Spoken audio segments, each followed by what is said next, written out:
vamos a darle la bienvenida a Javier. Buenas noches, Javier, ¿cómo estás? Hola, ¿qué tal, Osla? ¿Qué tal? Muchas gracias por la invitación. Buenas noches, buenas tardes a todos. Y nada, pues lo dicho, encantado de estar aquí contigo, con todos vosotros. Gracias a ti por aceptar la invitación. Es difícil que alguien sepa o pueda platicarnos sobre este tema de la criptozoología. Te voy a poner al tanto antes de que empecemos con tu entrevista. En Latinoamérica existen muchas leyendas y muchos mitos y demás sobre criaturas, pero no hay criptozoología como tal. No hay personas que escriban o hablen sobre la criptozoología. El referente que tenemos de criptozoología lo tenemos en Estados Unidos, donde sí hay gran variedad de criaturas, de monstruos, y pues obviamente la creación de esta rama de lo paranormal. Sí. Y en Europa también conozco que la criptozoología es un tema que sí se aborda, pero en Latinoamérica es algo que gusta mucho, pero que no hay personas que hablen o se dediquen a la criptozoología. Quiero, Javier Resines, que si nos puedes dar una introducción sobre quién eres, qué haces y cómo es esto de que escribiste un libro sobre criptozoología. ¿Es el primer libro o tienes otros más? Bien, pues bueno, yo soy un periodista realmente. Mi formación es como periodista y desde hace pues casi 40 años, podríamos decir, toda una vida, me vengo interesando por el asunto de pues por todas estas ciencias de frontera, ¿no? Empecé a leer de pequeño, pues, temas de parapsicología, ufología, todo lo relacionado con lo misterioso, me interesaba, pero bueno, pues con el tiempo me fui interesando, decantando o especializando en algunos temas. Básicamente en criptozoología. ¿Por qué? Pues porque era imposible abarcarlo todo, ya me gustaría, ¿no? Pero vamos, es imposible, claro. Y lo segundo, pues porque ahí vi una rama del conocimiento que, bueno, pues que tenía contactos con muchas otras, pues con la antropología, con el folclore, con la historia, con lo legendario, con la ufología, ¿no? Y que tenía, pues en algunos casos, no en todos evidentemente, pero sí en algunos casos podía tener visos de realidad. Entonces, pues ya digo, desde siempre estoy pues investigando, escribiendo, recolectando datos, divulgando un poco el asunto, el fenómeno criptozoológico desde aquí, desde Madrid, desde España, porque tampoco en España hay una tradición de criptozoólogos o de gente que estudia la criptozoología. Hay investigadores de todos los fenómenos anómalos que de vez en cuando tocan algún asunto relacionado con estos monstruos extraños, pero no hay nadie que se dedique, por así decirlo, al 100%, como es mi caso, ¿no? a este fenómeno. Entonces, pues desde hace años llevo investigando este fenómeno, como digo. Hace aproximadamente en 2010, me parece que fue, sí, 2010, creé un blog que se llama así, Criptozoología en España, donde, bueno, pues se reúnen muchos datos, informes, noticias, programas y tal, sobre todo dedicado al ámbito español, porque noté que había una especie como de vacío informativo ahí. Era muy fácil o relativamente sencillo encontrar informes sobre casos en Estados Unidos, por supuesto, sobre otros confines del mundo, ¿no? Sobre extrañas montañas siberianas, pero lo que sucedía en España pensaba que no sucedía nada, ¿no? Pensaba que era un lugar yermo para este tipo de asuntos, pero rascando muy poquito empecé a encontrar documentación, casos, informes, y esto llevó a hacer esta bola mucho más grande, con una especie de red de colaboradores, de informantes. Al final encontré directamente centenares de casos, que hace que, bueno, pues que España, que es, a ver, mi ámbito de trabajo mayor, ¿no? Pues sea una especie como de micromundo criptozoológico, por así decirlo, ¿no? Y recientemente, como comentabas Oslak antes, he publicado un libro que ha salido ahora en el mes de mayo, que se llama Círculo de Buscadores, donde, bueno, pues reúno parte de investigaciones criptozoológicas, parte de información, alguna conocida y otra menos, sobre algunos de los críptidos, de las criaturas extrañas que a mí me resultan más interesantes, y está, bueno, pues escrito en forma de novela. yo lo llamo, es una cosa, un híbrido un poco raro. Yo lo llamo una especie de ensayo novelado, por así decirlo. Realmente es un ensayo con todos los datos reales, todas las informaciones que aparecen son reales, pero para hacerlo un poco más atractivo para el lector, con una forma novelada, ¿no? Con un personaje que es un hilo conductor que va contando historias, y que al final, pues creo eso, que puede ser un poco más atractivo para el público. Y en definitiva, eso, soy pues un buscador de historias relacionadas con animales diferentes, animales que están, pues eso, en el filo de la zoología oficial, y que pretende, pues eso, pues divulgar este fenómeno y hacer que la gente, pues, adquiera un poco de interés, ¿no? Por conocer más y por investigar más sobre esto. Quiero preguntarte, y bueno, para toda la gente que nos está viendo y desconoce el término criptozoología, que nos puedas decir, ¿qué es la criptozoología?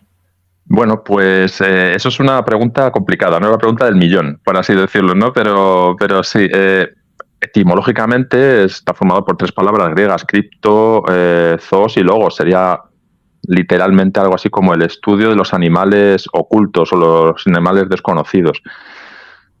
Para algunos es una ciencia, evidentemente no tiene rango de ciencia, no tiene este rango, pues sería el estudio de estos animales que no son reconocidos por la ciencia oficial, pero que además tienen un plus. Ese plus es un plus de misterio, un plus de extrañeza, un plus de grandiosidad, un plus de este animal no debería estar aquí en este momento histórico porque ya ha pasado su tiempo, hace muchos millones de años, ¿no?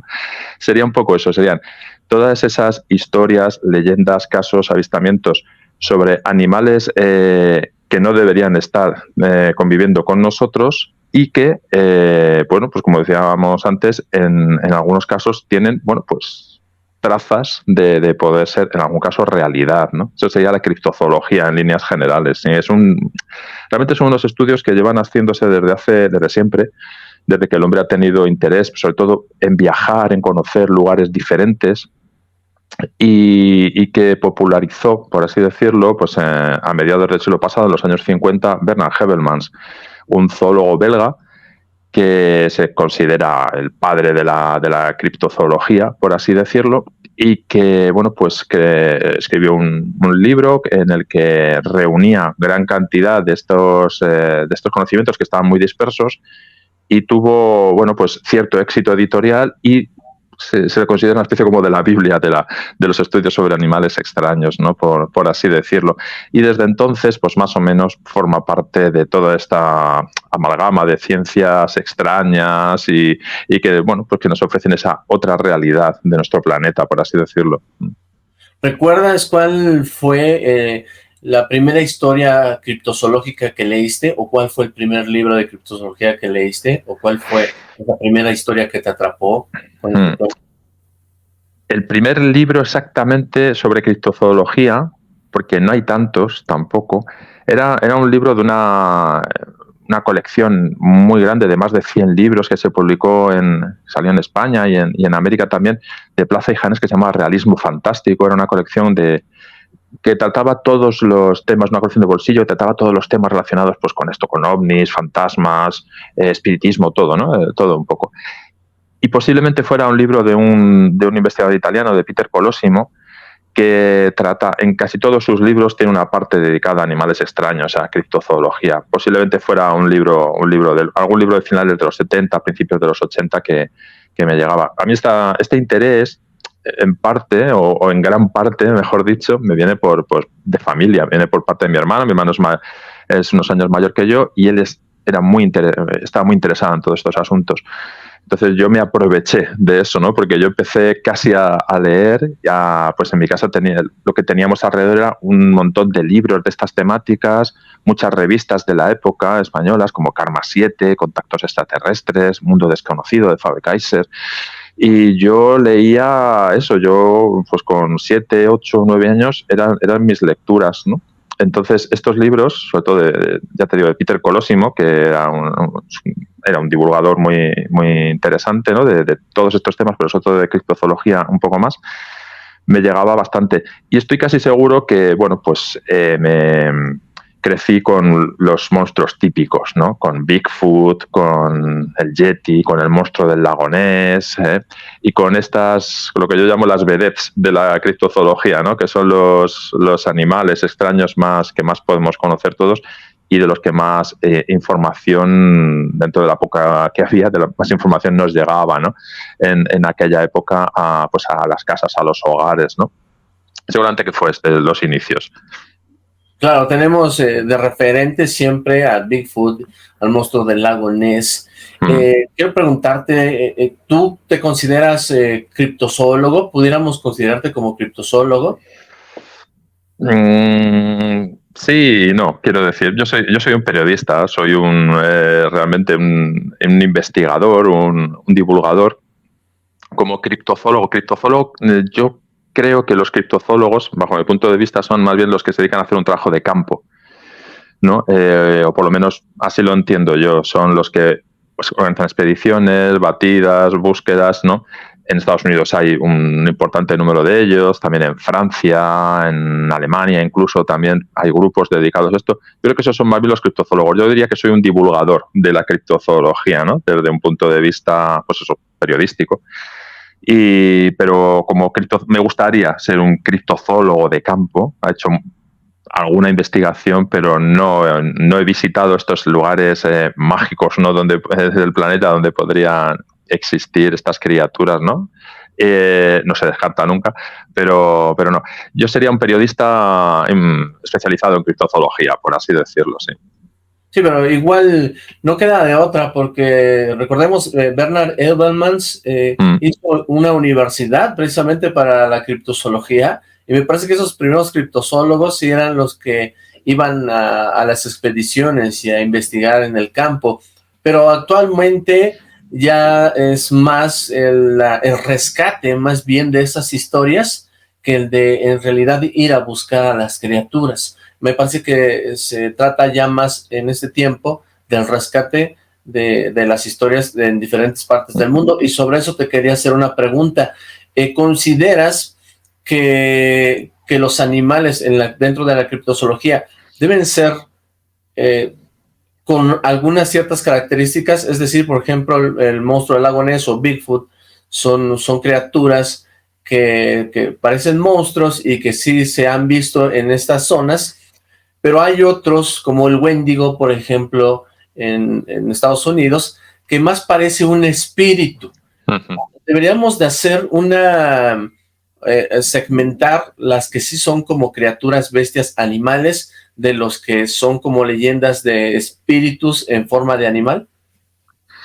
Sin duda, estoy de acuerdo. Realmente la criptozoología, al no ser una ciencia arreglada, pues es muy poliédrica, por así decirlo. O sea, quiero decir, la gente se acerca a ella desde diferentes puntos de vista y desde diferentes estudios, por así decirlo. Y cada uno pues tiene una forma de ver lo que es, ¿no? Todo este mundillo, todo este fenómeno. Pero sin duda yo me acerco a la criptozoología desde el punto de vista de la zoología o de la biología pura y dura. Es cierto que hay una parte de criaturas extrañas que están relacionadas con la mitología, lo legendario, lo folclórico, ¿no? Estaría pues el Wendigo y otros muchos animales o criaturas, ¿no?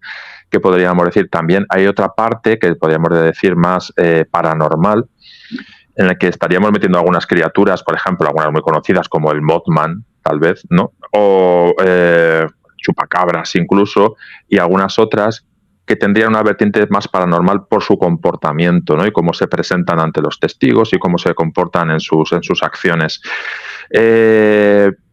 Todo es criptozoología, por algún lado, pero sí que habría que clasificarlo, evidentemente, ¿no? Lo que sería la parte más legendaria, la parte más paranormal y la parte más biológica, por así decirlo, donde podrían entrar, a pesar de lo fantástico que sería su existencia, ¿no? Pues el monstruo del lago Ness, el Yeti, todas estas criaturas conocidas, ¿no? Pero yo, en grandes rasgos, sí que establecería esas tres distinciones. Muchas veces me preguntan si es criptozoología, por ejemplo, los elfos, las sirenas, los unicornios. Para mí no. Para mí tiene su apartado propio. Llamémoslo elficología, mitología, como queramos llamarlo, ¿no? Para mí no tienen nada que ver, o se rozan, ¿no? O sea, tienen puntos en común, pero no es criptozoología en sí, ¿no? Para mí la criptozoología sería, pues eso, la evidencia de un ser físico del cual podemos tomar elementos anatómicos, pelos, saliva, huellas, y que dejarían un rastro, ¿no? Un rastro en forma de imágenes, en forma de algún tipo de interacción. Exacto. Apartado de todas esas historias pues, sobre seres gentiles o de los bosques o legendarios, ¿no? Que creo, como te digo, que formarían parte de otra disciplina, ¿no? Al menos. Mira, aquí Saddam 666, que nombre se puso, dice que ¿dónde se aprende criptozoología? Bueno, no existe una universidad o un instituto, una institución dedicada a la criptozoología. Se aprende con el día a día. Se aprende, pues, interesándose, siendo curioso, interesándote por estos estudios y leyendo, investigando, contactando con grupos que se dediquen a esto, con personas que lo hagan. Al fin y al cabo es una formación muy autodidacta, porque no hay, como tal, ya digo, un estudio que sea sobre criptozoología o sobre zoología fantástica o zoología extraña. No hay una manera. Se intentó hacer, bueno, en la Universidad de Lausanne, en Suiza, donde están depositados parte del legado de Bernard Habermas, de su biblioteca, gran parte de ella está allí. Se intentó en su momento crear una especie de cátedra, una especie de estudio de posgrado sobre criptozoología, pero se quedó de momento solamente en eso, en un intento, ¿no? Porque hay que tener en cuenta que la criptozoología está considerada una pseudociencia, y a pesar de que muchos intentamos aplicar en la medida de lo posible el método científico en estos estudios, sí que está en franca contradicción con la ciencia oficial, ¿no? Las instituciones oficiales, los científicos, rara vez toman en consideración o quieren mojarse, como se suele decir, ¿no? Cuando se les pide implicación o explicación de algunos de estos fenómenos, ¿no? Porque es considerado pues ni siquiera una ciencia, como digo, sino un estudio menor, algo marginal y algo que muchas veces es cierto, se salta completamente todo el método científico, y por eso no tiene resultados validables, ¿no? Entonces, buscar una institución oficial que realice estudios sobre criptozoología entra en contradicción con la propia definición de la criptozoología en sí, ¿no? Que estaría, ya digo, en conflicto con las instituciones oficiales o científicas, por así decirlo. Tú estando en España y teniendo más cercanía con personas que hablen del tema, ¿conoces a un criptozoólogo que pudiéramos decir, él es un criptozoólogo de campo? En España no. En España hubo una persona que pudiéramos decir que fue un criptozoólogo de campo, que era Jordi Magraner, que bueno, murió en el año 2002, que fue es la figura básica o clásica del criptozoólogo, ¿no? Jordi Magraner fue nacido en España, criado y en Francia. Llegó a ser un reputado zoólogo del Museo de Historia Natural de París, pero la lectura de un libro de Porchniev y de Habermas, que se titulaba El hombre de Neandertal todavía vive, pues le cambió la visión que él tenía sobre la zoología. Conoció la historia de Barmanú, que es, bueno, pues la versión del Bigfoot, por así decirlo, del norte de Pakistán, y, por así decirlo, dejó su vida acomodada de científico reputado en Francia, y lo abandonó todo para trasladarse. Al final terminó viviendo en la región de Sitral, al norte de Pakistán, buscando evidencias sobre este Barmanú, sobre este hombre salvaje del Hindu Kush. Hasta que, bueno, por diversas circunstancias fue asesinado en 2002, hace 20 años, en agosto ha sido su 20 aniversario del fallecimiento, y bueno, la investigación, que era muy prometedora, se quedó ahí paralizada. Este es un poco el paradigma del criptozoólogo, además con ese toque bohemio, ¿no? Un poco muy, muy clásico de las grandes expediciones del siglo XIX, incluso del principios del XX, que lo deja todo para perseguir un sueño. Hay criptozoólogos de campo en Europa. En España no hay. Ya te digo que no hay criptozoólogos en España, por así decirlo. Hay investigadores o divulgadores que se dedican de vez en cuando a estos casos, pero hubo otro más, Miguel Seguí, un catalán, Miguel Seguí, muy interesante también sus aportaciones, pero que últimamente pues ha dejado la investigación. Pero te digo, por ejemplo, sí que hay grupos de investigadores franceses de campo que sí se dedican a la investigación criptozoológica, tanto en lugares cercanos, como son los Pirineos, tanto en la vertiente española como en la vertiente francesa, porque hay grandes historias sobre hombres salvajes en toda la cordillera de los Pirineos, como realizando expediciones en otros lugares. Por ejemplo, hay un grupo francés que se dedica a hacer expediciones casi anualmente a la búsqueda de Mokele Mbembe, el supuesto dinosaurio que podría habitar en algunas regiones del Congo, de la República Democrática del Congo o de Camerún. Hay algún caso también alemán, hay algún investigador alemán y algún investigador británico, pero se cuentan con los dedos de las manos. Donde más encontramos este tipo de criptozoólogo de campo es sin duda en Estados Unidos, donde bueno, pues hay una gran tradición de este tipo de estudio y de divulgación de fenómenos. Hay muchos grupos, mucho asociacionismo que al final, bueno, pues termina fomentando un poco y se auto... no me sale la palabra mismo, se dan feedback a sí mismo para pues, seguir explorando, divulgando, creando publicaciones, libros y de todo, que bueno, sobre todo pues con el tema de Bigfoot, Sasquatch, ¿no? Y incluso monstruos lacustres, ¿no? Que en Estados Unidos pues hay pues gran cantidad de posibilidades, ¿no? En cuanto a este tipo de actividad paranormal, podríamos decirlo. Pero salvo estos casos, no hay mucho más, porque por un lado, porque también la investigación en este caso se hace por medios privados, ¿no? Se hace no a tiempo completo. Al final el dinero manda, la gente tiene que vivir de algo y de esto no se vive, evidentemente, ¿no? Y por eso tienes que buscar medios privados. Hay, pues bueno, las típicas exploraciones, que a lo mejor una campaña de investigación en el lago Ness, pues intentando buscar algo.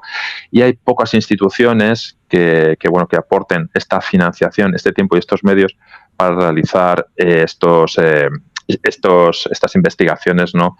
Sobre, ya digo, asuntos que la comunidad científica normalmente, y en el mejor de los casos, si no denosta, no tiene en cuenta.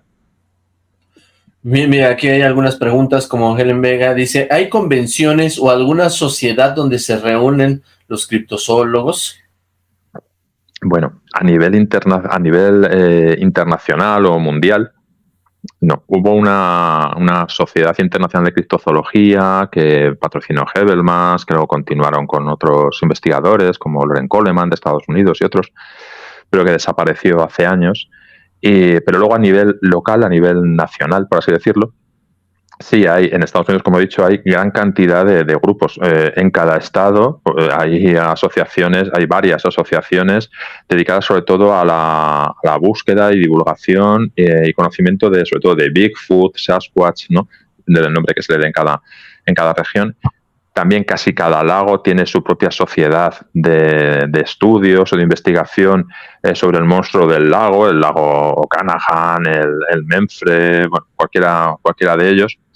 Eso en Estados Unidos, seguro. Luego en Alemania hay una sociedad alemana de criptozoología con la cual yo tengo contacto, que hace actividades, publica un anuario cada año, claro, en el que yo formo parte también. Y en Inglaterra tenemos el CFZ, el Center for Fortean Zoology, que es la asociación de habla inglesa, por lo menos en Europa, más importante que hay y que aglutina pues a bastantes criptozoólogos de Europa. Y por último diría que está AVEPAR, es una asociación belga que es la que reúne a todos los criptozoólogos francófonos, que hace en Dinars, hace una convención anual de criptozoólogos europeos, en las que casi todos son de lengua francófona.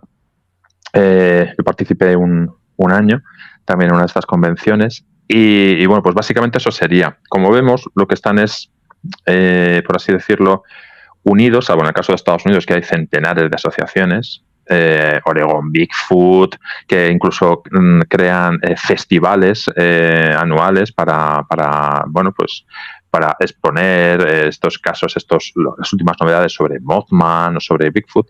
Como vemos, luego lo que hay son asociaciones nacionales o supranacionales que, bueno, pues lo que les une es, pues al fin y al cabo, la lengua, ¿no? En este caso de la asociación esta belga, pues reúne a todos los investigadores o gran parte de los investigadores belgas, franceses, suizos de habla francesa. Los alemanes pues también tienen esta asociación que une también a los alemanes, austríacos y suizos de habla alemana, por así decirlo. En España hubo un intento en el año 2000 aproximadamente de la Asociación Española, la Sociedad Española de Criptozoología, que, bueno, pues fueron más buenas intenciones que otra cosa. Hubo un par de años de alguna actividad, pero realmente no. No hay nada más. En el resto del planeta no conozco que haya, salvo estos casos de, bueno, Gran Bretaña, Bélgica, Francia, Alemania y Estados Unidos. Creo que no se me olvida nada. Creo que no existe ninguna otra asociación, al menos que yo conozca. Ya deberíamos de hacer una de habla hispana. Yo creo que deberíamos de hacer algo así. Sí, deberíamos, porque es un terreno riquísimo donde podría haber mucha gente que aportara desde sus localidades, desde sus propios países, aportar tanta información, tanta documentación y, bueno, intentar ponerla en un común, por así decirlo, ¿no? Que sería muy interesante como objeto de estudio para los investigadores y como lugar de conocimiento para todos los interesados en ello, ¿no? Sería muy, muy interesante, sí. Una especie de Wikipedia, ¿no? Por así decirlo, criptozoológica de lengua castellana. Mira, Chavorruco TV menciona, ¿alguna vez la iglesia, los científicos y la criptozoología han coincidido de forma positiva o han afirmado en algún caso criptozoológico? O sea, yo creo que se refiere, dice saludos desde Virginia, como que si ha habido algún caso de la criptozoología que se haya confirmado. Te diría que no, pero también por definición. Muchas veces los criptozoólogos intentan validar sus investigaciones pues utilizando, bueno, pues casos históricos, referencias históricas. Por ejemplo, el okapi. Diciendo, pues el okapi en su momento fue un animal pues, descrito en las primeras exploraciones africanas, en las que se dice, pues es mitad cebra, mitad ciervo, mitad no sé qué, bueno, pues una amalgama ahí de animales. O el gorila, en un principio, perdón, el orangután, en un principio era pues una especie de simio extraño, o casi tipo Bigfoot, ¿no? Que vivía en algunos lugares del sudeste asiático. Entonces, pero realmente la criptozoología no ha aportado en todo este tiempo ningún animal nuevo a la ciencia oficial. Quiero decir, los descubrimientos de este tipo se han hecho siempre por parte de zoólogos, botánicos, biólogos, nunca por un criptozoólogo. Entonces, la ciencia y la criptozoología no han estado nunca de acuerdo, ni han jugado en la misma liga, por así decirlo, ¿no? Siempre han estado en posiciones, si no enfrentadas, al menos diferentes. Y mucho más aún la Iglesia. La Iglesia, al menos en la vieja Europa, ¿no? Que es lo que más conozco, la Iglesia siempre ha utilizado estas creencias, porque no olvidemos que estas creencias en animales extraños no son de ahora mismo ni desde el siglo pasado, sino que nos acompañan pues prácticamente desde siempre. Hay documentos y medievales que recogen casos de, bueno, lo que llamaríamos ahora chupacabras, Bigfoot, alien big cats, ¿no? Ya desde entonces, desde el siglo XII, siglo XIII. Y la Iglesia nunca ha dado un trato de favor a estas criaturas, siempre las ha demonizado, haciéndolas ver como algo perteneciente, pues eso, a algo diabólico, demoníaco del Averno, o bien las ha utilizado como medio de control y de adoctrinamiento de los fieles, ¿no? Pues bien, haciéndoles ver lo peligroso del pues, bueno, de estos asuntos, de estas criaturas, la ferocidad, la maldad y por contrario la Iglesia pues estaba ahí para defenderles de algún modo, ¿no? Entonces, evidentemente, Iglesia, ciencia y criptozoología nunca se han puesto de acuerdo. Ya de entrada ya hemos comentado que la ciencia y la criptozoología siempre están en conflicto. Sí ha habido casos muy concretos en los que la Iglesia ha tomado parte pues para desdemonizar, por así decirlo, a alguna criatura. Recuerdo ahora mismo un caso en España, en el siglo VI. Hay un lago en el noreste del país, es el lago de Bañoles, en Cataluña, en Gerona, que tiene su propio monstruo, que es el drac, lo llaman, ¿no? Dragón en catalán, el drac.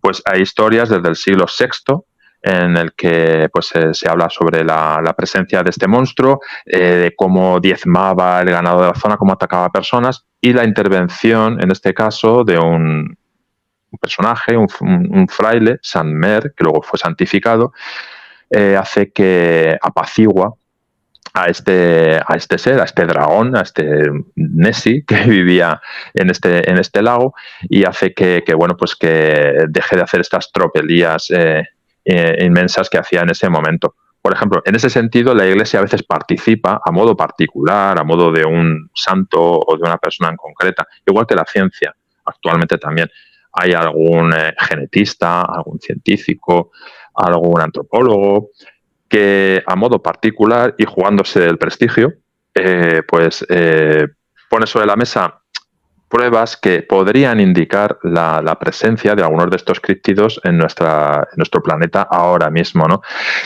Sin poderlas validar con la prueba contundente que sería el cuerpo del delito, por así decirlo, ¿no? Que sería el animal en sí, ¿no? Pero puntualmente la Iglesia, la ciencia, pero a nivel particular, individual, individuos concretos, sí que han pretendido validar la existencia, ¿no? de un modo u otro de algunos de estos seres.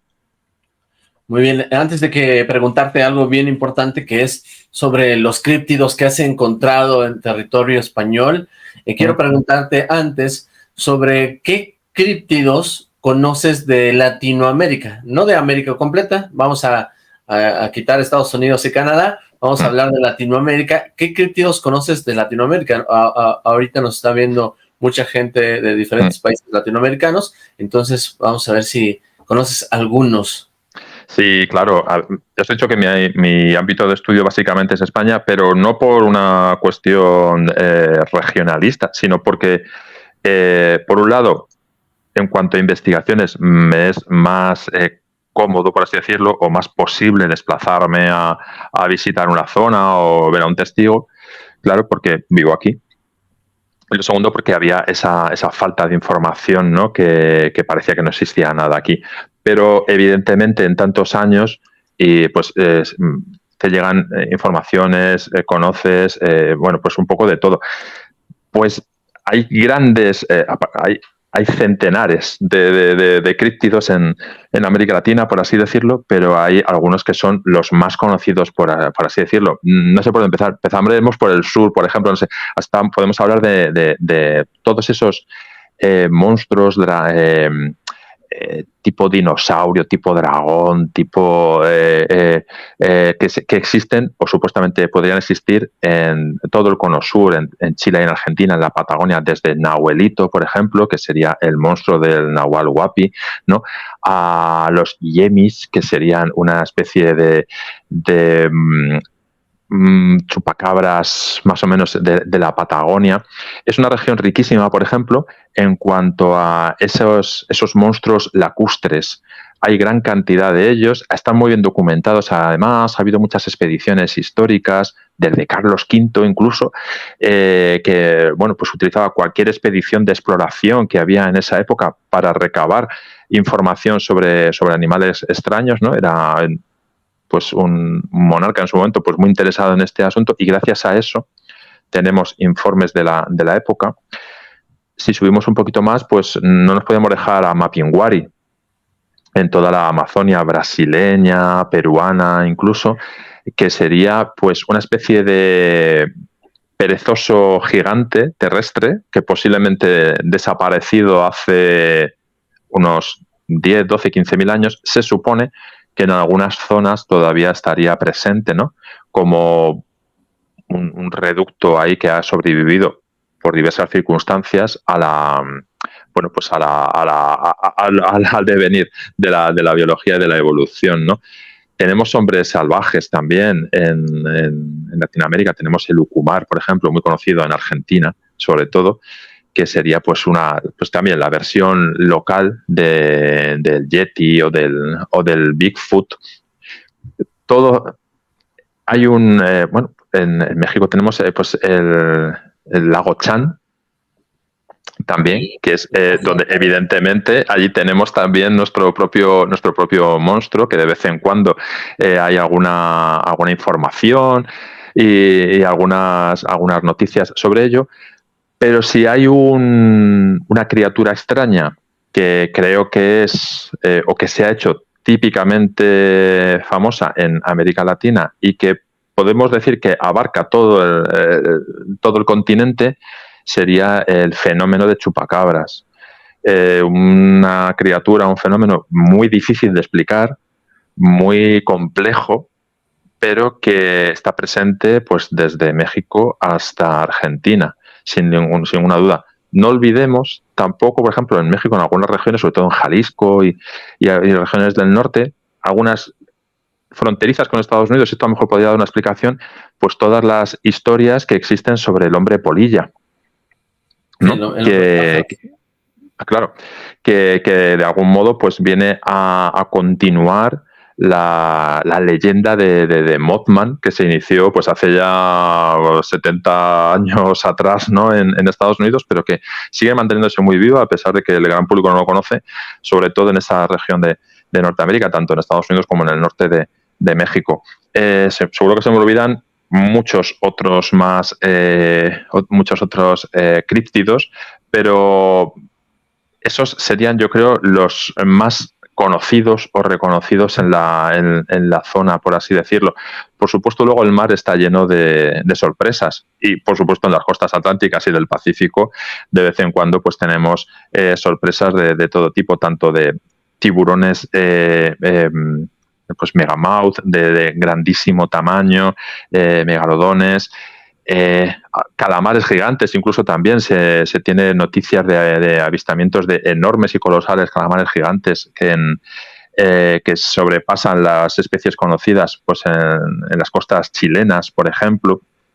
Es decir, cualquier rincón del mundo, y por supuesto América, es un lugar apasionante para descubrir todas las historias, algunas legendarias y otras no tanto, que se producen alrededor del mundo de los animales extraños, porque entiendo yo por lo que he podido ver a lo largo de estos años, muchas veces las historias que conocemos de estos animales empiezan pues eso como una leyenda, como incluso parte de la mitología, del lugar, del pueblo en concreto, y con el tiempo muchas de ellas, no todas, pero sí muchas de ellas, se han ido convirtiendo en algo real, en algo de carne y hueso, en algo que, bueno, pues era una leyenda que existía en lugares de siglos o milenios atrás, pero que de repente se ha empezado a ver, se ha empezado a tener contacto con ello, ¿no? De un modo ya no tanto mitológico, sino de un modo real, ¿no? Como una criatura, un animal real que convive de algún modo con estas comunidades o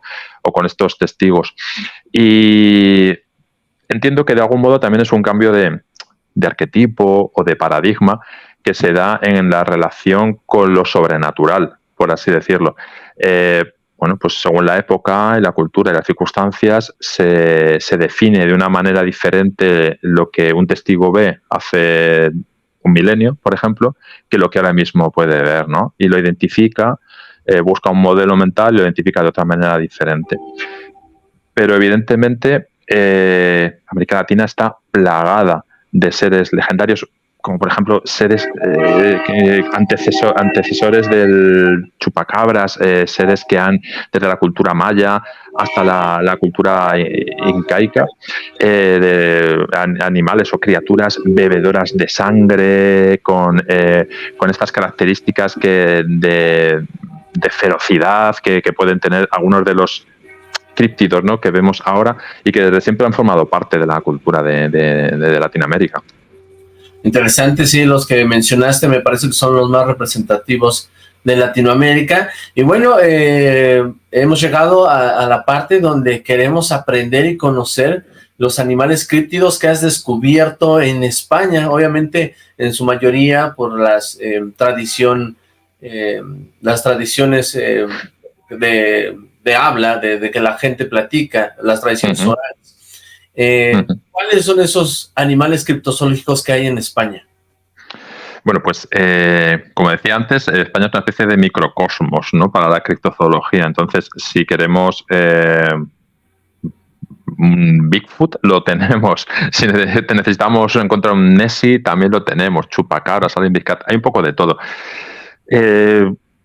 Grosso modo, hay una gran tradición de animales salvajes, de hombres salvajes, tipo Bigfoot, que en España, sobre todo en la zona en el norte, en la zona de los Pirineos, País Vasco, Pirineos, hasta la desembocadura con el Mediterráneo, que sería la zona más fronteriza con Francia también. A lo largo de esa cadena montañosa de los Pirineos se han dado desde hace, pues desde el siglo VI aproximadamente, se tiene noticia de ello, casos de animales, de criaturas, mejor dicho, tipo de hombres salvajes, tipo Bigfoot, tipo Yeti, que dependiendo de la zona se llaman de distintas maneras. Se llaman Basajaun en la zona del País Vasco y de Navarra, también en Aragón, y según nos vamos adentrando en Cataluña, en el Pirineo catalán, pues tienen el nombre de Nonel de la Neu y algunos otros. Este sería el tipo Bigfoot de gran tamaño. Luego tenemos una especie de simio, también de tamaño más pequeño, por así decirlo, que serían los simios en catalán, que llevarían asolando las comarcas del norte de Cataluña y del sur de Francia, pues desde el siglo XI o XII hasta prácticamente ahora. Incluso se habla de incursiones que hicieron en ciudades grandes como Barcelona. Se habla de que se capturaron algunos individuos que fueron exhibidos también en la zona, pues en una especie de ferias ambulantes. Hay mucha documentación sobre ello y hay pues muchos avistamientos, incluso bastante recientes. El último creo que fue de 2018 o 2019 de simiots, sí, de simiots y de basahounds, ¿no? En esta, incluso con algunas malas fotografías también de por medio, pero sí que hay una tradición muy grande. Algunos folcloristas, Joan Amades fue un folclorista muy importante de esta región, de todo lo que tiene que ver con leyendas en lengua catalana, en la región de Cataluña, Valencia, Baleares, toda esa zona de España, que es pues un tercio casi del país.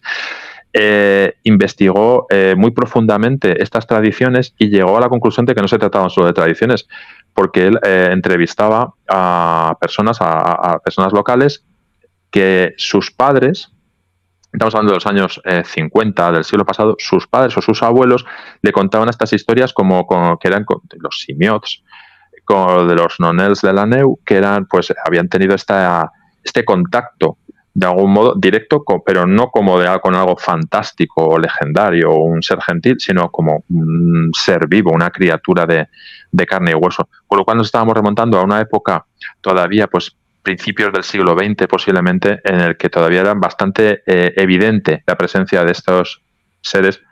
Hago un paréntesis aquí. Supuesta evidencia, hay que tener los pies en el suelo cuando hablamos de estas cosas, ¿no? La supuesta evidencia de estos seres en la zona. Esto sería por este lado. Luego tenemos unos...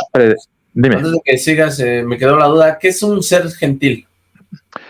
Los gentiles en la mitología europea son bueno, pues en cada lugar tienen diferentes nombres, pero se les engloba por dentro de estos seres gentiles.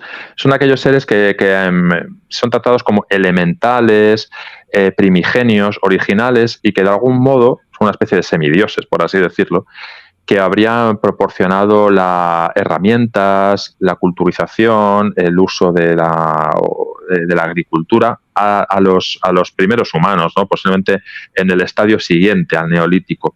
Entonces hay una tradición de dioses, por ejemplo, en la mitología vasca está la diosa Marí, o el mismo Basajaun tiene esta parte legendaria en la que se dice que fue pues quien enseñó a los hombres de la zona a utilizar el arado, los cultivos. Entonces, estos seres gentiles son una especie de, semidioses que suelen habitar en zonas montañosas, de bosques o cercanas de lagos, y que formarían parte de esta mitología de, yo diría que casi todos los pueblos europeos. Tiene mucho que ver con la tradición celta. Muy apegada a la naturaleza, a la montaña como una deidad. Por ejemplo, en la mitología aragonesa existe el hombre granizo, que llaman, que es una especie de enorme montaña que cuida de los rebaños, de los pastores, y esto es una especie de culto, dijéramos, de la naturaleza, un culto animista, ¿no? Y que está representado pues por algunos nombres y algunas figuras, ¿no? Que sean todos estos gentiles, por así decirlo, de algún modo, ¿no? Dentro de la tradición, por lo menos dentro de la tradición de la leyenda o de la mitología europea. Estos serían los gentiles, más o menos. Ok, gracias por la explicación. Entonces sigamos con los otros animales. Bueno, tenemos un precursor del chupacabras, o más bien del chupacabras, es una mezcla entre chupacabras y alien big cat en España. Se dan muchos casos en la actualidad, tanto de ataques a ganados extraños, que en un principio se atribuían a lobos, pero hay un porcentaje que se queda siempre en el aire sin descifrar. Pero hay unos antecedentes, siempre en la Edad Media, de los dips, que son una especie de cánidos negros, salvajes, feroces, parecidos a los chupacabras, que destrozan el ganado, atacan a la gente, y que hay representaciones pictóricas en diversas iglesias románicas entre los siglos XII y XIV, sobre todo en la región este del país, y esa tradición de chupacabras, de alien big cats, eso ha llegado hasta el día de hoy. En España tenemos alien big cats. Siempre es un fenómeno que se asocia a Gran Bretaña normalmente, ¿no? A este caso de estos felinos extraños que aparecen en lugares donde no se les espera, sobre todo estas panteras negras en los campos del sur de Inglaterra. España es un país con una gran cantidad de casos de este tipo, sobre todo en la zona centro, en Castilla. Raro es el año que no hay 2 o 3 casos de este tipo, de esta presencia de felinos extraños. Siempre se le achaca a la presencia de un circo que pasaba por la zona. Ahora ya es imposible porque en España están prohibidos los circos con animales desde hace años. O alguien que tenga que sea dueño de un animal de este tipo de un modo ilegal, porque son ilegales, ¿no? Su tenencia en Europa, y que se hubiera escapado o que se haya escapado de algún zoológico. Estas son siempre las explicaciones que se suelen dar, ¿no? Para estos casos, porque los casos que tratamos aquí en España hay fotografías, hay imágenes y hay un gran despliegue de fuerzas de seguridad intentando encontrar al animal en cuestión, porque claro, nadie pone en duda que es muy difícil que haya una extraña pantera salvaje correteando por un pueblo de Castilla, pero nadie se va a atrever tampoco a dejarlo pasar por alto por si acaso, ¿no? Entonces el despliegue suele ser inmenso siempre. Helicópteros, Guardia Civil, policía, jaulas trampa, cámaras de trampeo. El despliegue suele durar semanas, incluso meses, y nunca se encuentra nada. Eso es lo curioso, ¿no? Nunca se encuentra nada. Se da alguna explicación lacónica de un perro salvaje, ponen alguna fotografía de perro que nada tiene que ver comparándolas con las fotografías que hacen los testigos, pero bueno, es una curiosidad más, ¿no? Estos alien big cat estarían dentro de lo que llamábamos antes un poco la criptozoología paranormal, ¿no? Porque tienen un comportamiento casi como de aporte fantasmagórico muchas veces, de aparecer y desaparecer, y en algunos casos de no interactuar con el entorno. Hay una teoría de algunos estudiosos que dicen que sería pues como una especie de eso, un aporte de otra dimensión, que por algún mecanismo llegarían a nuestra realidad actual, a nuestro tiempo, ¿no? Y se verían, pues eso, de nuevo absorbidos a su dimensión. Bueno, es una teoría, ¿no? Hay una serie de televisión que me gusta mucho. Si podéis verla, se llama Primeval, Es una serie británica en la primera temporada y canadiense en la segunda, que cuenta sobre la aparición de extraños animales, en un principio, como la serie británica, en distintos puntos de Gran Bretaña. Y hay un grupo muy heterogéneo, así, de investigadores que van en su búsqueda, ¿no?, para atraparlos y dejar que no sea un peligro. Claro, imaginaros unos velociraptors correteando por Londres, ¿no? Lo que podría ser esto. Esa serie, Primeval, que se puede ver en internet, está posible de ver. Lo que explica es que, por un motivo físico, ¿no?, que en un principio se desconoce por qué, hay una especie de portales, aparecen aleatoriamente en distintos lugares del mundo, realmente, una serie de portales por los cuales se cuelan en ambas direcciones seres. Y claro, ellos lo que dan es que la explicación a la aparición de estos animales en nuestra época, que no deberían de estar aquí, sobre todo lo que son dinosaurios y cosas así, tigres, dientes de sable y tal, se debería pues a la existencia de estos portales, digamos, dimensionales o temporales, más bien, ¿no?, que facilitarían de un modo accidental que llegaran hasta nosotros. Como digo, simplemente es una explicación, bueno, de una serie de televisión muy lúdica, pero, como digo, para aquellos interesados en el asunto, pues es una serie de aventuras, con su humor, y bueno, pues al final, pues bueno, te hace pensar un poquito, ¿no?, y ver la posibilidad de que también es una de las teorías que se manejan. Entonces, en España, como digo, pues hay una gran cantidad de estos de Alien Big Cat, chupacabras y todo esto que, bueno, pues prácticamente nos tiene pues un poquito atentos. Y sobre todo en España, tenemos, pues en nuestras costas, tenemos dos focos muy importantes de una criatura que va con el tiempo dejando de ser un críptido, pero que todavía interesa mucho, que es el calamar gigante, por así llamarlo. Si este programa lo hubiéramos tenido hace 40 años atrás, hablar de calamares gigantes, estaríamos hablando también de una criatura pues mitológica, el famoso Kraken. Estaríamos hablando de, bueno, pues que tenemos algún conocimiento extraño, algún dato de algún barco que haya podido divisar o hubiera podido ser atacado por... Cada vez tenemos más conocimientos sobre los calamares gigantes, sobre los Architeuthis dux. Se supone que hay una especie mayor aún del Hamiltonis que no ha sido todavía capturado o grabado, e incluso los calamares gigantes que suelen varar en las playas de todo el mundo son ejemplares juveniles, con lo cual se supone que deberíamos encontrarnos algo todavía más grande. Pero en España hay dos focos que a nivel mundial están entre los 3 o 4 primeros focos mundiales de caladeros de calamares gigantes, uno frente a las costas del mar Cantábrico al norte y otro en la zona de Canarias. Con lo cual, los avistamientos, incluso alguna expedición que se ha realizado hacia estos lugares, pues hace que haya mucho interés por el tema del calamar gigante en España. Incluso hay un museo en Luarca, en el norte del país, en Asturias, dedicado al calamar gigante como tal, que además tuve la posibilidad de verlo en su reinauguración, porque un temporal lo arrasó hace unos años y fue reinaugurado este pasado mes de julio, y he tenido la oportunidad de ir a verlo, ¿no? Y bueno, pues uno se sorprende de lo que hay en el mar, ¿no?, de lo que desconocemos. En el museo aparece lo que conocemos de momento, que es absolutamente sorprendente.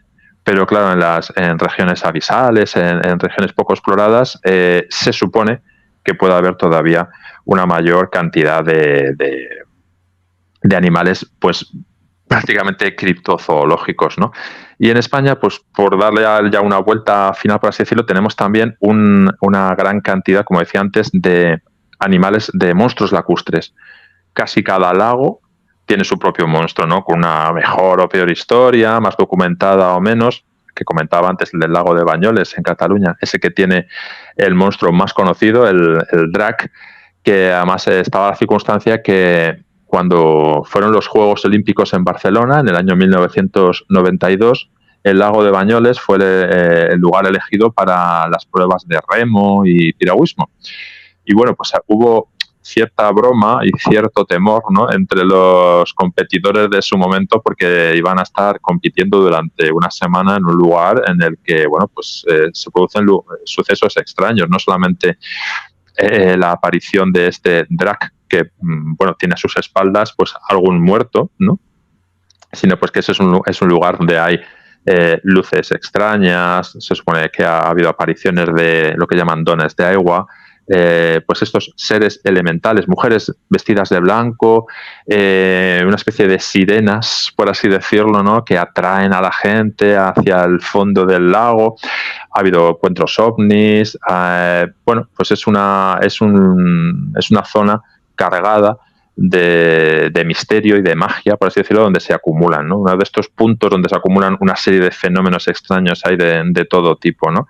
Y bueno, pues estaría hablando de casos de monstruos en España, mucho más, porque es que realmente hay un poco de todo. Serpientes gigantes también, hay serpientes gigantes voladoras. Hay una muy, muy interesante, en concreto en la zona sur, en Andalucía, en la zona de Sierra Morena, que está documentado el ataque de una especie de serpiente pues de casi 3 metros de largo, muy gruesa, con capacidad voladora, con capacidad, decían, de hipnotizar a sus víctimas, ¿no?, muy violenta además, ¿no?, que ha sido vista en muchos lugares de Sierra Morena, se llama el lugar donde suele ser vista, ¿no?, este tipo de serpiente voladora. Bueno, pues como esos Slack, la verdad es que tenemos un poco todo, no nos aburrimos en España con tanto monstruo curioso, la verdad no nos aburrimos. Interesante todas las criaturas que hay en España. La verdad que acá desconocíamos en su mayoría los animales ocultos de España y de varias partes de Europa. Conocemos los más populares, ¿no? Tatzelworm, y bueno, el monstruo lagonés, que también es de Europa, y bueno, muchos otros. Te quería preguntar si tenías ahí en físico tu libro, que nos los muestres. Sí, lo tengo por aquí. Este es... A ver, ahí que se ve al revés, pero bueno. Este es el Círculo de Buscadores. Este es el libro que hemos publicado en abril. Y bueno, pues aquí lo que recojo, como decía, son historias sobre algunos de los críptidos. Hay varios capítulos, un capítulo dedicado a cada uno de ellos. Y, por ejemplo, aquí hablamos de algunos críptidos de América Latina. Por ejemplo, de Nahuelito. Nahuelito tiene un capítulo dedicado a él. Mapinguari también tiene otro. Se habla de Mokele, el supuesto dinosaurio que habitaría en Camerún. Hablamos de Tatzelburg, como has comentado antes también, ¿no?, de este gusano, pequeño dragón con garras de los Alpes de Centro Europa, de los Simiot, estos pequeños Bigfoot con mal carácter de los que hablábamos hace un momento, ¿no?, que estuvieron asolando durante siglos toda Cataluña, y de algunos de Barmanú, de uno de los, para mí, más interesantes y críptidos con mayores posibilidades de existencia, este Bigfoot del norte de Pakistán, de Mothman, porque creo que se ha convertido, en poco tiempo realmente, que lleva entre nosotros, Mothman se ha convertido en una especie de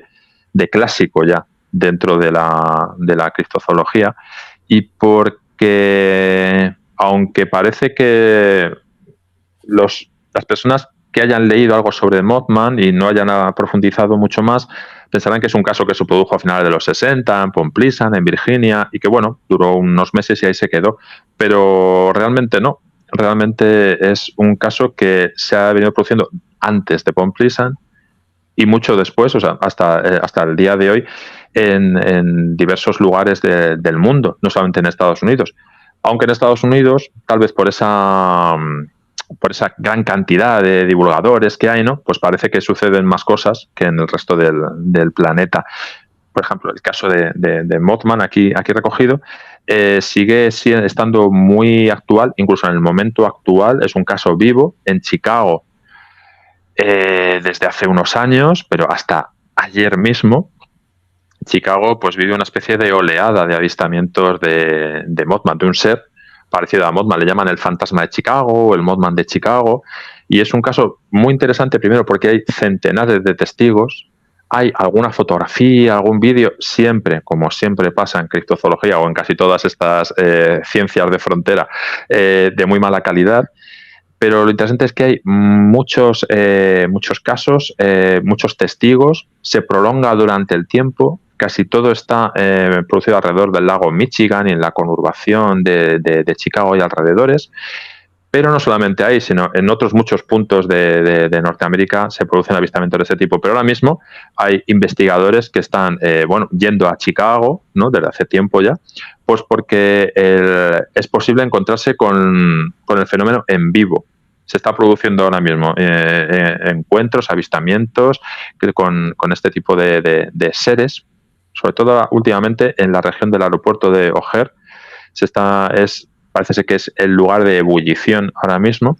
Y entonces, pues, por eso está Mothman en el libro, en Círculo de Buscadores, porque es un paradigma también de esto que forma parte de esta parte paranormal de la criptozoología, y luego también es el paradigma del hombre alado, misterioso, que nos ha acompañado desde milenios atrás, ¿no?, en muchas culturas, desde la cultura egipcia hasta la cultura, hasta cualquier dios con alas, ¿no?, que podemos encontrar en culturas mesoamericanas.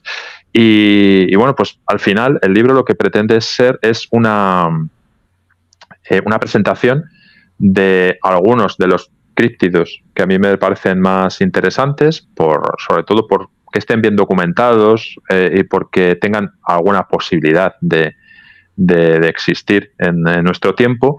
Y pues se presentan, hay datos conocidos, claro, lógicamente, pero hay mucho dato nuevo, mucho dato de investigación, de hemeroteca, de que no habían sido publicados hasta ahora, y que van a hacer que las personas que no conocían este fenómeno mucho se interesen por él, ¿no?, pues conociendo datos, y los que ya conocían algo conozcan algo nuevo, ¿no?, datos nuevos y casos nuevos y curiosos, ¿no?, presentados, como decía antes, de esta forma un poco novelada, ¿no?, por así decirlo. Y este es Círculo de Buscadores. Es el primer libro publicado que tengo sobre criptozoología.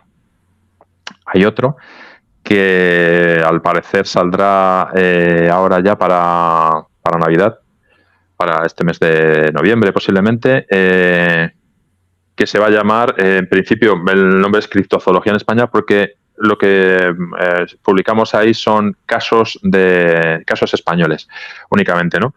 Ya te digo, por un poquito por rellenar ese espacio informativo que creo que hacía falta.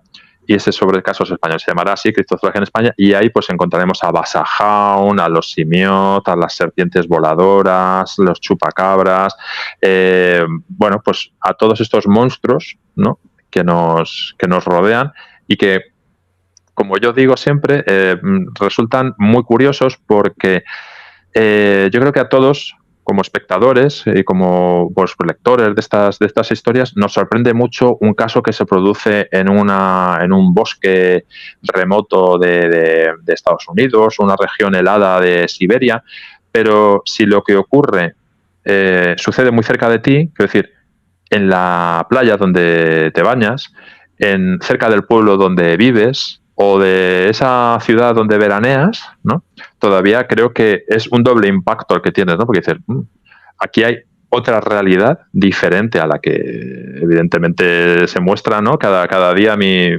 vida diaria, que pues me está llamando y me está diciendo, estoy aquí también, ¿no?, también existo, ¿no? Entonces, pues, como yo digo siempre, lo extraordinario sucede muy cerca de ti. Y es cierto, ¿no? Convivimos con ello, aunque a veces no lo sepamos y pasemos de largo, pero ahí está, ¿no?, por si quieres conocer sobre ello y echarle un vistazo a lo que hay detrás del velo, ¿no?, siempre. Pues estaría genial. Lamentablemente los libros no llegan a Latinoamérica. Los encontré en Amazon, bueno, encontré en Amazon, pero España, y no hay envíos a Latinoamérica, entonces, pues es una fortuna tenerte aquí, que nos estés platicando. Quería preguntarte, ¿cuánto tiempo tardaste en escribir este libro, Círculo de Buscadores? Pues es difícil de decir, porque fue una cosa que escribí. A ver, cuando me pongo a escribir, suele ser fácil el tema de la documentación, porque ya tengo mucha documentación de muchos años y está más o menos clasificada, y bueno, es fácil ir a por ella, ¿no? Siempre buscas algo nuevo, le das una forma, pero fue un libro que escribí escribí un capítulo para que me lo pidió una editorial, escribí un capítulo, les gustó, luego no llegamos a un acuerdo y se quedó ahí dormido durante 1 año o 2 años, hasta que al final era algo que tenía siempre ahí en mente de acabarlo. Y lo hice, no lo sé, a lo mejor, ya te digo, la labor de documentación es la que lleva más tiempo siempre, pero en este caso yo la tengo hecha, porque llevo haciendo desde hace años, y además, evidentemente todo lo que me llega acá va ahí a sus cajitas, por así decirlo, ¿no? De cada cosa, por si me hace falta para algo. Yo creo que, no sé, un par de meses o 3 o algo así fue lo que me llevó elegir, buscar los datos. Claro, no puedes poner todo lo que hay sobre Barmanu, porque entonces harías un libro de 600 páginas solo sobre Barmanu, ¿no?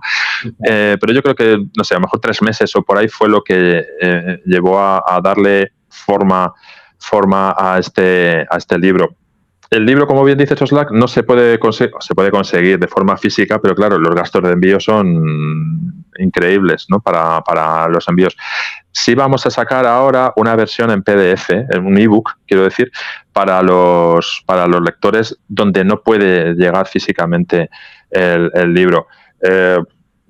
Si no es en octubre, será en noviembre como mucho. El libro estará disponible para todo el público a través de ebook. Lo haremos por distintas plataformas, ¿no? Para que sea más sencillo, que al menos lo tengan. Yo soy muy del libro físico, la verdad, porque me gusta, bueno, pues tocar las páginas, y no soy de subrayarlo ni de eso, pero sí ponerle notitas y bueno, y así, y tenerlo entre mis manos, ¿no?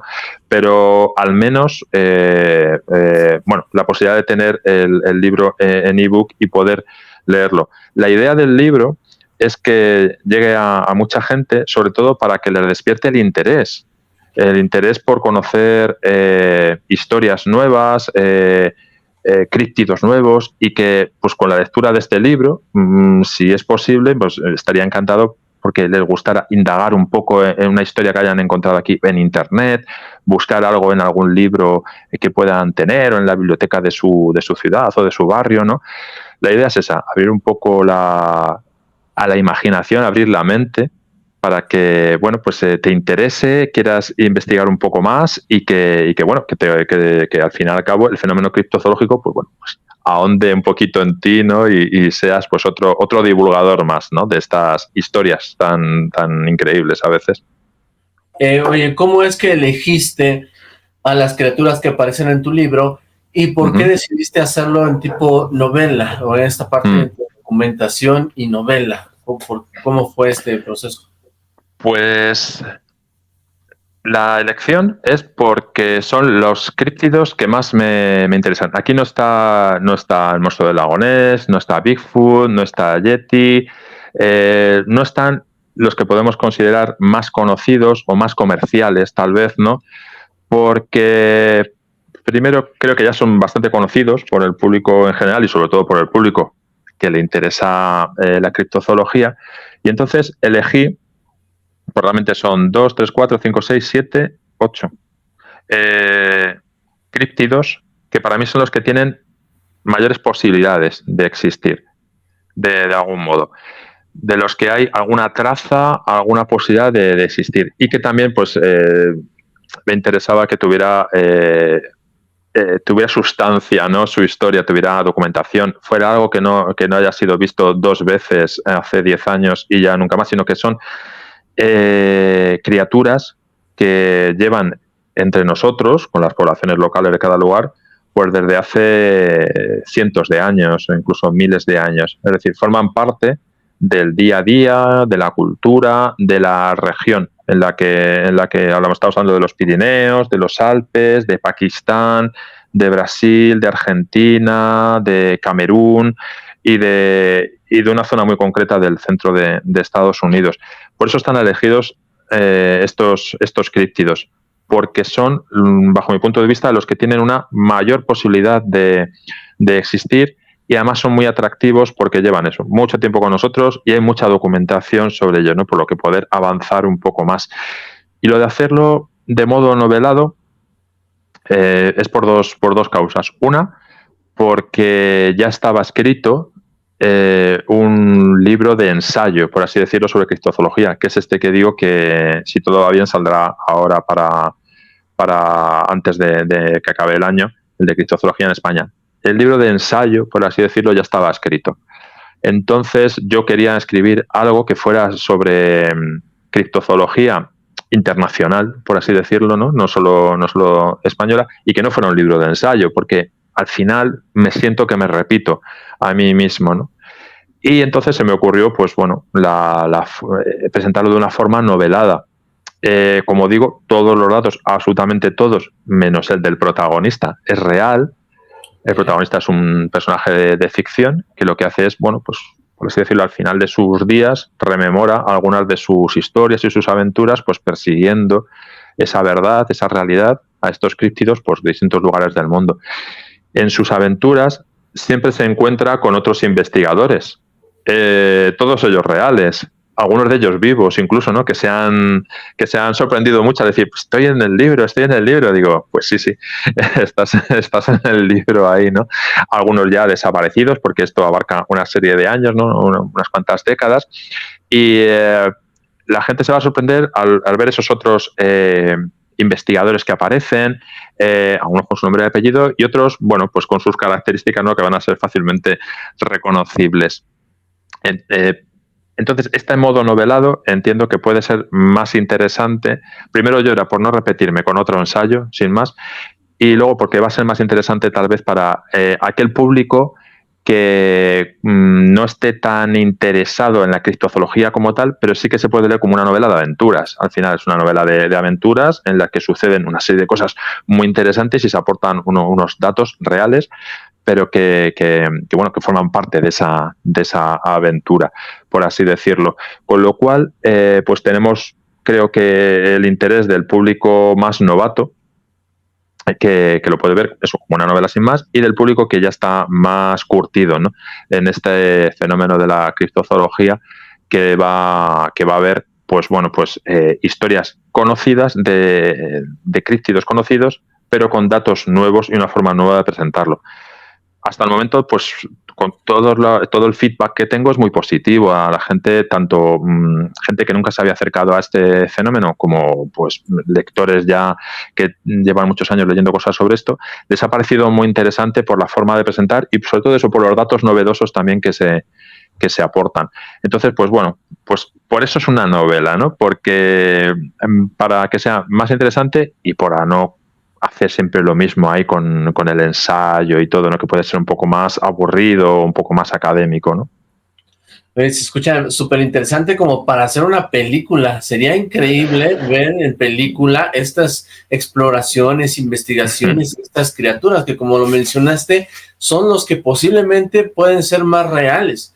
Entonces, está increíble para una producción, ¿eh? Uh-huh.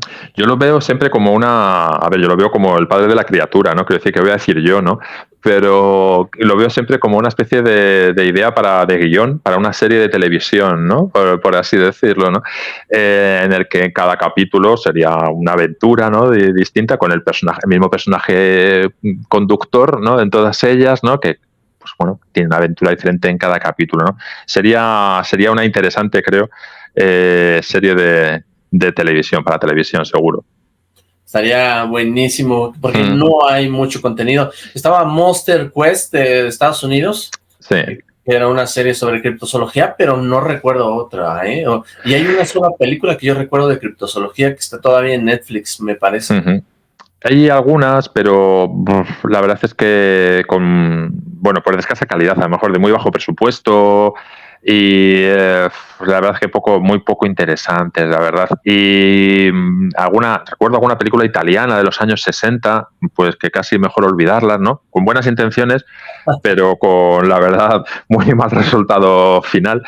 Y en cuanto a series, esta de Primeval que comentaba antes, y la verdad es que pocas más. Fíjate, Oslak, que es un tema que al final interesa a la gente, pues bueno, son monstruos extraños, venidos de épocas jurásicas o que tienen comportamientos feroces que asustan mucho, ¿no?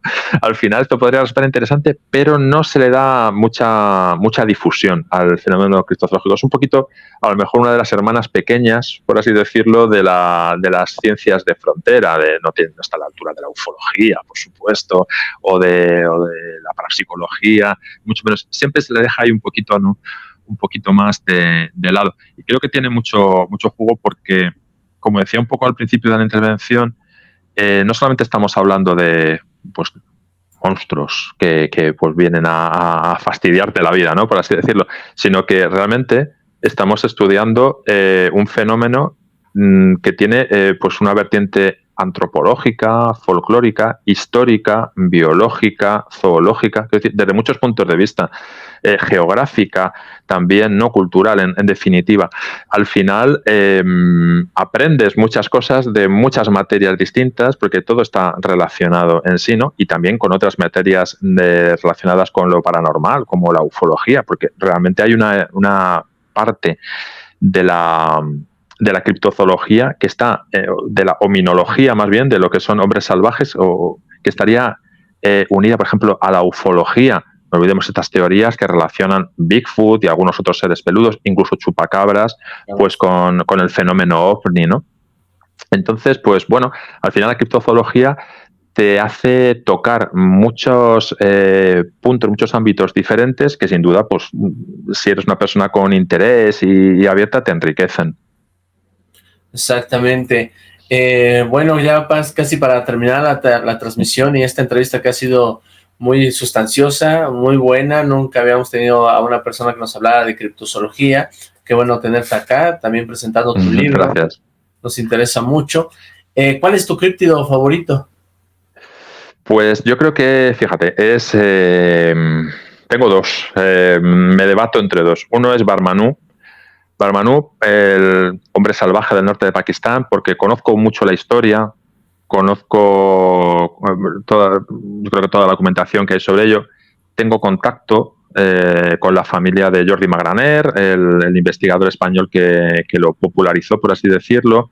Y bueno, van encontrando documentación, me la van aportando, y esto pues enriquece mucho la historia, ¿no?, de Barmanú, y porque pienso que es uno de los seres que tienen mayores posibilidades de existir. Es una zona muy inhóspita, lleno de gran altitud, con unas condiciones climatológicas increíblemente malas, que sería muy factible que un pequeño relicto de hombres, pues no sé si neandertales, que se hayan desgajado de la evolución principal, pudiera convivir, ¿no?, en esa zona.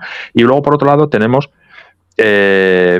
Mokele Mbembe, el pequeño o mediano dinosaurio de Camerún y del Congo, primero porque tengo también contacto con exploradores franceses que van, como decía antes, casi cada año a la zona. Cada año van avanzando más, conozco bastante en profundidad el asunto, cada año avanzan un poco más, cada año están más cerca y van conociendo y teniendo evidencias. Es una zona muy difícil de avanzar, se necesita mucho apoyo logístico, mucho dinero, y además es una zona que hay un punto de no retorno, quiere decir, el último lugar civilizado. Te permite, con toda el habituallamiento que tengas, te permite avanzar una serie de días en esas zonas pantanosas, y hay un punto de no retorno porque no hay nada que te pueda, por lo cual te puedas rehabituallar por el camino, en el que tienes que volver a la base, por así decirlo, con lo cual es muy dificultosa la investigación, pero ellos lo siguen intentando, ¿no?, porque están convencidos que ahí existe algo importante, ¿no?, para dar a conocer. Entonces, además es una zona que ha permanecido geológicamente estable desde hace millones de años, con lo cual, bueno, pues sería una especie de mundo perdido, ¿no? En el cual pues podríamos encontrar grandes sorpresas, incluso no solamente de Mokele, sino de algunas tribus que aún humanas que aún no han tenido contacto con el mundo occidental, ¿no? Se supone. Entonces, para mí, Barmanú y Mokele serían mis dos críptidos favoritos, ¿no? Y por eso, porque, bueno, pues un poco por el conocimiento que tengo más íntimo de estas dos historias y por esa posibilidad de existencia que, bueno, supera un poquito el de los demás. ¿Sí? Muy bien. Estuvo esos dos críptidos, pues el Mokele Mbembe, muy conocido. El Barmanú no es una criatura que conozcamos mucho de este lado del planeta. Y te iba a preguntar sobre si estos dos libros que hiciste de criptozoología son los primeros que haces sí, de criptozoología, pero ¿has hecho algunos de otros temas? No, siempre he trabajado sobre este asunto, sobre criptozoología, desde hace muchos años. Hay un par de ediciones digitales también sobre criptozoología al final también. Una de ellas sobre un caso de una especie de pterodáctilo gigantesco que fue visto en Barcelona en 1990. Es un caso que hay muy conocido aquí en España, en el que hay pues, la existencia de supuestos pterodáctilos, ¿no? en el sur de Europa, incluso a fecha de hoy, que se llama así, se llama el ave gigantesca de Barcelona. Es el nombre por el que se le ha conocido a este caso, para así ha pasado a la historia, esta pequeña historia de la criptozoología.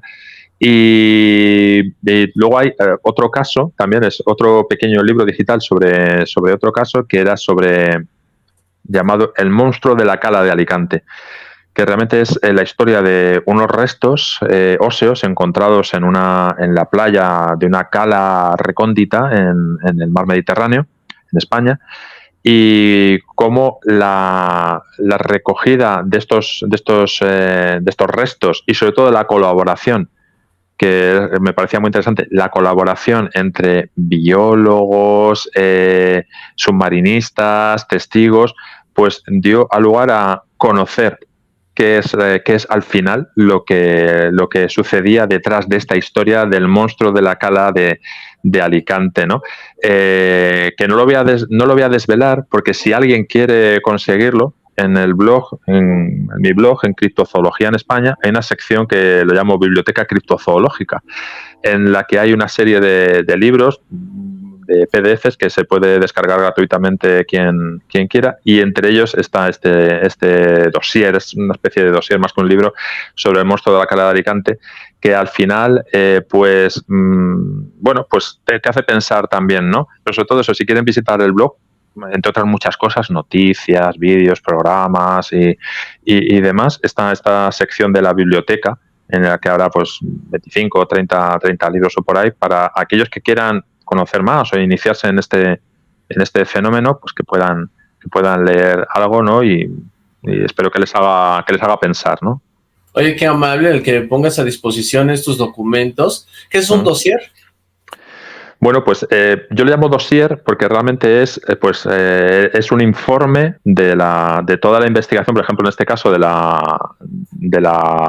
caso del monstruo de la cala de Alicante, que no llega a ser un libro, tal vez por el tamaño, tendrá unos 60 páginas o 70, algo así me parece, y es lo que se recogen es todos los informes que hubo sobre esto, fotográficos, informes de científicos, ¿no? Que participaron en el proyecto para dar su opinión sobre lo que se recogió, sobre los restos, esos restos de una criatura marina que podía ser. Y entonces pues ahí está todo recogido en esta especie de dossier, en este informe, por así decirlo, con forma de libro, que se puede descargar y tener gratuitamente desde el blog. ¿Cómo se llama el blog? Nuevamente la gente está preguntando. Sí, Criptozoología en España. Si se teclea en cualquier buscador Criptozoología en España, aparece el blog, donde pues hay pues centenares de programas de radio, hay un montón de libros, hay vídeos también, noticias. Hay un porcentaje alto de noticias dedicadas a España, porque como digo, la idea era dar a conocer un poco la criptozoología en el país, pero al final hay noticias de todo el mundo también, y de investigaciones hechas por investigadores españoles que las recogemos ahí, o investigadores cubanos, investigadores de diversas partes del mundo que al final quieren escribir sus artículos ahí. Pues hay artículos de historiadores, de biólogos, de gente muy variopinta que pues investiga sobre este asunto y que tengo yo la fortuna de que quieran publicar sus estudios en el blog. Es un blog muy, muy humilde y ya lo veis, o sea, estética, en cuanto a diseño es una cosita muy, muy normalita, ¿no? Yo no doy mucho de sí con esto, pero la gente está, quieren publicarlo aquí porque de algún modo es el medio en lengua castellana que hay pues como referencia en cuanto a criptozoología, ¿no? Y yo pues estoy encantado de recibir sus aportaciones y muy orgulloso de poderlas presentar a la gente que quiera leerlo. Oh, buenísimo, muchas gracias por dejar estos documentos a disposición para poder descargarlos. Por último, para que nos vayamos, la respuesta de la gente a este primer libro que sacaste de criptozoología o hacia tu blog ha sido buena. ¿Cómo ves el público que tiene, pues, que le interesa el tema de la criptozoología? ¿Hay mucho? ¿Hay poco? ¿Hay que buscarlo? Es un público no demasiado amplio, quiero decir, en cuanto a comparación con otras disciplinas relacionadas con el misterio, pero muy fiel, desde luego, y muy, muy, muy interesado. El blog lleva 12 años, algo más de 12 años funcionando y tiene 1,5 millones de visitas o casi 1,5 millones de visitas. Quiero decir, no es una explosión, pero sí es un constante, ¿no? Al menos. Y el libro, no tengo datos porque no me llegan los datos todavía de esto, pero bueno, por lo que parece, pues está teniendo bastante buena acogida. Y en principio, sobre todo, ya no tanto por las cifras, que las desconozco, sino por el feedback que me llega, ¿no? Pero sí que hay un interés en cuanto a la criptozoología en España, que se va haciendo cada vez un poquito mayor, gracias al blog y sobre todo al grupo o al conglomerado de compañeros, amigos, investigadores que nos hemos ido uniendo de un modo natural, pues a lo mejor por medio de este proyecto. Por eso casi siempre hablo en plural cuando digo vamos a sacar, vamos a hacer, hemos publicado, porque es un proyecto personal mío, el del blog, pero al final hay mucha gente detrás. Hay muchos colaboradores, investigadores, ya te digo, con una red que se ha ido tejiendo de un modo natural y que pues prácticamente en cualquier lugar de España y muchos lugares de Latinoamérica hay personas que escriben, que buscan, que mandan, que ven. Hay desde, pues ya digo, historiadores, biólogos, personas con conocimientos de edición fotográfica para investigar fotografías o vídeos. Al final, pues en la colaboración está el éxito. Eso está claro, ¿no? Uno solo puede abarcar lo que puede abarcar simplemente y sería muy pretencioso, ¿no? Creer que tú solo puedes dominarlo todo. En la colaboración está el éxito. Y al final, este es un proyecto, ya digo, personal e iniciado por mí, pero de muchos, que lo que intentamos es, pues mostrar pues esa parte menos conocida de la naturaleza al público para que se interesen por ello y pues seguir, y que cada uno en la medida de lo que quiera pues puede ir aportando, ¿no? a este proyecto, por así decirlo. Muchísimas gracias por todo esto que nos has presentado el día de hoy, que nos has platicado. ¿Dónde te pueden seguir? ¿En qué redes sociales estás? Y la gente que está interesada en el tema y que quiere contactar contigo, ¿dónde te pueden seguir? Claro, pues el blog es Criptozoología en España, se llama criptozoologosblogspot.com, pero realmente en el buscador Criptozoología en España, ahí estamos. Y en Facebook también hay un par de páginas, una página de Criptozoología en España también y otra página personal mía de Javier Resines. En Twitter también también me pueden encontrar, en Instagram también, pues yo creo que en casi todas partes, ¿no? Siempre apareceré por ahí, por algún lugar donde menos os lo esperéis, apareceré con historias raras. Bueno, muchísimas gracias por esta entrevista. Te mandamos un abrazote desde México y toda Latinoamérica. Muchas gracias. Y espero estar seguir en contacto para poder hacer más grande esta red de criptozoología, que claro luego que sí. te contaré también mis proyectos criptozoológicos que estoy creando. También estoy escribiendo sobre criptozoología, en este caso criptozoología mexicana. Así Qué bueno. que igual podemos ahí compartir algunos datos. Te agradezco mucho, te mandamos un abrazo y gracias por esta entrevista. No, muchas gracias a ti, Oxlack. Un abrazo a todos y hasta pronto, cuando queráis. Saludos. Mi nombre es Oxlack. Suscríbete a mi canal de investigación paranormal, porque subiré más historias inauditas como esta.